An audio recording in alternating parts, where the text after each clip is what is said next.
Akhirnya kita sampai di Panam dan kita memutuskan untuk mencari penginapan. Karena kita berangkat touringnya di hari weekend, maka semua penginapan full. Dan kita mencoba untuk mencari opsi lainnya seperti mencari tempat rest sebentar untuk berpikir jernih. Dan karena itu kami mencari tempat rest.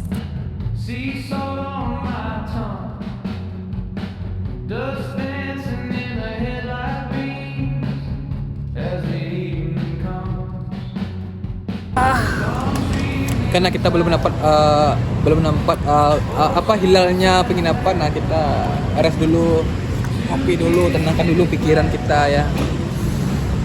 Tetap semangat kita, tetap kompak tunjuk bakat lah. Temukan tempat penginapan, tapi nak penginapan sih, kau teman relasinya Bang Apu, gila sih, gila kelas.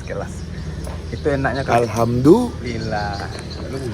Ya, soalnya kami itu bukan apa ya, penginapan tuh lebih minimalisir budget. Cari penginapan yang murah-murah. Ada cari yang gratis ya. Cari yang gratis. Tuh, sini saya cari gratis biar kita nak keluar gitu. Kita nggak ada. Tuh. Kan sampai kita ada nampak di sekitar. Itu sampai itu kuasa saya sendiri.